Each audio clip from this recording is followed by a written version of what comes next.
मुझे आशीर्वाद दीजिए भैया। भगवान की कृपा तुझ पे सदा बनी रहे। क्या बात है? पोस्टिंग ऑर्डर की चिट्ठी आई है। अच्छा। अपने ही गांव में मैं ऐसा ही नियुक्त हुआ हूँ। अरे बहुत खुशी की बात है। भैया मुझे नहीं, पहले अपनी बीवी को खिला। ये सब उसकी किस्मत है। तेरी नौकरी के लिए उसने कितनी पूजा की होगी, कितने उपवास रखे होंगे। जाओ पहले उसे खिलाओ। बड़े भैया मुझे माफ कर दीजिए। ये क्या बेटा? नहीं भैया, मेरा चेहरा देखने से काम बिगड़ जाता है। मैं शनि की कुंडली वाली हूँ। मेरे पापा बचपन से यही कह रहे थे और वही बात मेरे दिल में बस गई थी। उस दिन आपने मुझसे कुमकुम मांगा था। उस लड़की की शादी होने जा रही थी। अगर मैं कुमकुम देती तो उसकी शादी रुक जाती। आप बाहर जा रहे थे और मुझसे छाता मांगा था। अगर मेरा चेहरा देखकर जाते तो शायद कुछ अपशगुन हो जाता था। यही सोचकर मैंने छाता नहीं दिया। बस ऐसा ही सोच रही थी। अगर आपका अपमान हो गया हो मुझसे तो मुझे माफ कर दीजिए। मुझे माफ कर दीजिए बड़े भैया। ऐसे नहीं रोते बेटा, नहीं रोते। नहीं बड़े भैया, मेरा भी नसीब है। मेरी पूजा का भी कुछ महत्व है। ये किसी ने पहली बार मुझसे कहा है। अब अगर इस पल मुझे मौत भी आ जाए तो कोई परवाह नहीं। मेरे लिए यही काफी है बड़े भैया। अच्छे बुरे के लिए इंसान ही वजह होता है। अरे इंसान ही क्या और भगवान ही क्या। बिल्ली रास्ता काट जाए तो शुभ होता है, लोमड़ी की पूंछ शुभ होती है। लोग कहते हैं ऐसा है तो सब घरों में लोमड़ी ही क्यों नहीं पालते, क्यों नहीं करते ऐसा।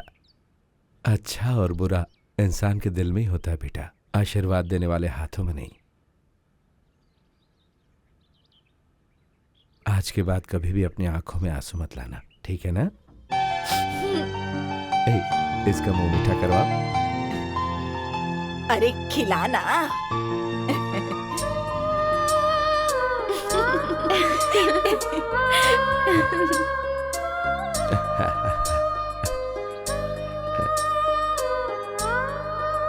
मधु, बचपन से मैं अकेले ही मेहनत कर रहा हूँ।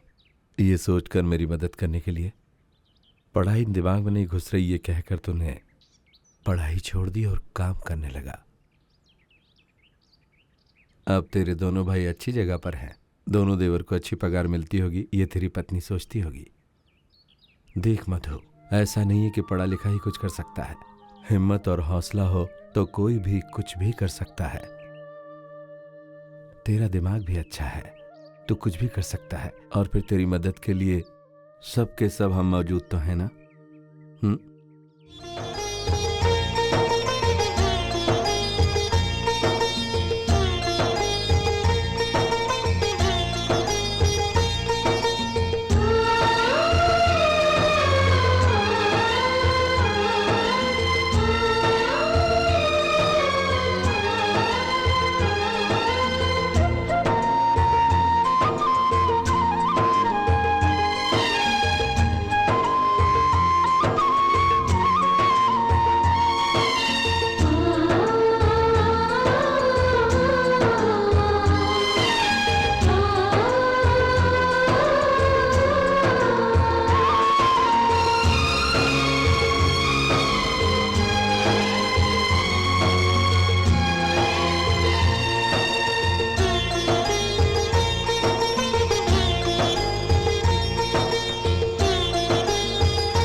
आओ बेटा। नमस्ते जी। अगले हफ्ते से 100 अचार का पैकेट 100 मसाले का पैकेट भी डाल देना, ठीक है? ठीक है जी। मार्केट में आपके प्रोडक्ट की बहुत डिमांड है। अच्छी बात है। नमस्ते नमस्ते, बेस्ट ऑफ लक।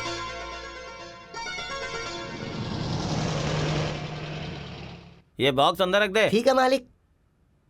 हमें आपका और माल नहीं चाहिए, समझ गए ना? ऐसा क्यों? आपका माल मार्केट में बिल्कुल नहीं बिक रहा है। पूरा स्टॉक वैसे ही का वैसा पड़ा है, सिर्फ रुचि मसाला बिक रहा है।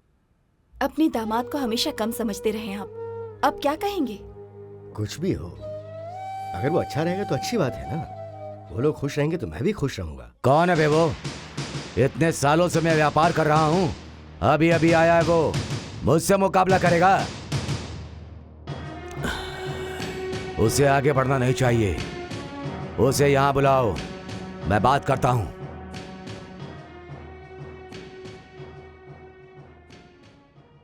नमस्ते जी।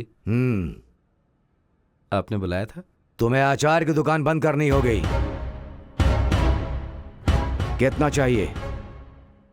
10 लाख दूंगा, चलेगा? 10 लाख क्या, 10 करोड़ दोगे तो भी मैं अपनी कंपनी बंद नहीं करूंगा। अच्छे से सोच कर बताना।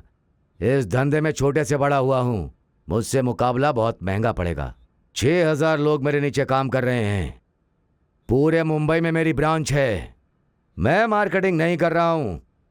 आफ्टर ऑल अपने घर में बना करके तुम कैसे मार्केटिंग कर पाओगे? आपने पूरे राज्य में 6000 वर्कर्स रखे हुए हैं और मेरी कंपनी से डर रहे हैं। इसका मतलब कि मेरा माल अच्छी क्वालिटी का है, और अगर क्वालिटी अच्छी है तो फिर मुकाबला क्या?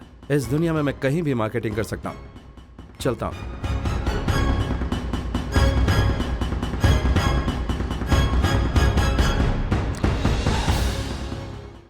यहाँ पर, नहीं साहब, यहाँ पर, यहाँ भी नहीं। जरा लंबी सांस खींचना, धीरे धीरे। ओके, उठ जाइए, हाँ। उठिए। हाँ, अब है बैठ साहब। जाइए आराम से। अच्छा साहब, मुझे क्या हुआ है? अरे कुछ नहीं है, नॉर्मल सा पेट दर्द है। ठीक। मैंने मेडिसिन लिख दी हैं, हाँ। सुबह शाम 2-2। अच्छा, हाँ, टोकन नंबर 29। क्या कहा साहब शहर ने? के डॉक्टर ने कहा था खतरनाक बीमारी, ऑपरेशन करना पड़ेगा, लेकिन ये डॉक्टर साहब कह रहे हैं कि चिंता मत करो, कुछ नहीं हुआ अच्छा? है। भगवान इन डॉक्टर साहब को 100 साल की उम्र दे।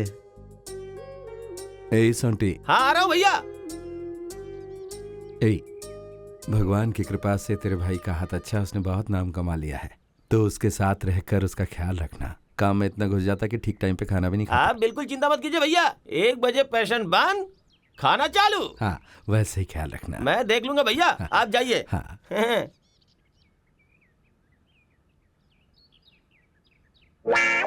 अरे अरे, इतनी चोट आपको कैसे लग गई? कोई एक्सीडेंट हुआ क्या? नहीं, ऐसा कुछ भी नहीं हुआ। फिर नाखून काट रहा था तो इलेक्ट्रिसिटी के खंभे से बांध कर देखो ना मुझे कितना मारा। नाखून काटने से इलेक्ट्रिक खंभे से बांध के मारा? ऐसा कोई करता है क्या? वो इंसान है या कोई राक्षस है?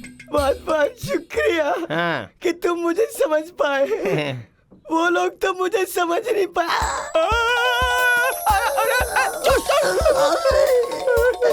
नाखून काटने का मतलब उंगली काटना? तुझे मारना नहीं चाहिए, मार डालना चाहिए। अरे मुझे कहीं सेप्टिक ना हो जाए।